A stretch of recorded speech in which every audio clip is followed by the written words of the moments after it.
తండా, అనకాపల్లి జిల్లా, పైకరావుపేట మండలం, గోపాలపట్నం. ఆలయ చైర్మన్ గా సుమారు ప్రతి సోమవారం కూడా అన్నదానం 1000 మంది వరకు ఇక్కడ అన్నదానం జరుగుతున్నది. 6 నెలల వరకు భక్తులు ముందుకొచ్చారు.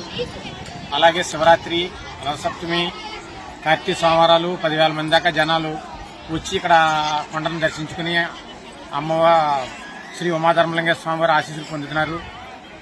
కానీ ఇక్కడ ప్రధాన సమస్య రోడ్డు. 2 పక్కల రోడ్లు అయినట్లయితే ఈ ఏరియా చాలా, స్వామివారు ఎంతో పవిత్రమైన స్వామి కాబట్టి ఎన్నో వేల మంది జనం డైలీ అన్నదానం ఇక్కడ ఈ తిరుపతి, అన్నవరం, సింహాచలం లాగా ఇది డెవలప్ అవుతుందని మాకు మనస్ఫూర్తిగా నమ్మకం కలుగుతుంది.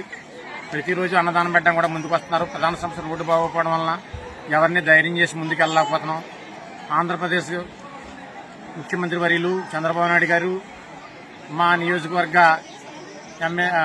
హోమ్ మినిస్టర్ అనిత గారు, పంచాయతీరాజ్ శాఖ మంత్రి పవన్ కళ్యాణ్ గారు ఈ యొక్క పండుగను దృష్టిలో పెట్టుకుని, లోకేష్ గారు, పంచాయతీరాజ్ శాఖ మంత్రి, ఐటీ శాఖ మంత్రి లోకేష్ గారు, అందరూ మా ఎంపీ గారు, అనకాపల్లి ఎంపీ గారు అందరూ ఈ పండగకి విశేషమైన కృషి చేసి ఈ పండగకి రోడ్డు మార్గం కల్పించినట్లయితే స్వామివారు ఇంకా దినదిన అభివృద్ధి చెంది ఒక తిరుపతిలాగా విచ్చులుతుందని ఆ పరమశివుని కోరి ప్రార్థిస్తున్నాను.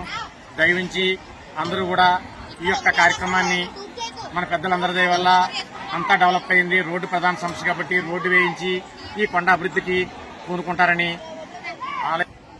మా యొక్క ఉమాధర్మలింగేశ్వర స్వామి ఆలయము, సీతమ్మవారి కొండకు ప్రధాన సమస్య రోడ్డు వల్ల మాకు చాలా ఇబ్బంది పడుతున్నాం. భక్తులంతా కూడా చాలా ముఖ్యంగా 2 రోడ్లు కూడా ప్రభుత్వం వారు సహకరించి ఈ యొక్క పెద్దల సహకారంతో ఈ యొక్క రోడ్లు ఈ కంపెనీ వారు వీరందరూ పూసుకుని ఈ యొక్క అభివృద్ధికి నడుము బిగించి ఈ యొక్క స్వామివారి సన్నిధికి అశేష జనాన్ని విచ్చేసేట్లుగా చేస్తారని మిక్కిలి వినయపూర్వకంగా కోరి ప్రార్థిస్తున్నాం.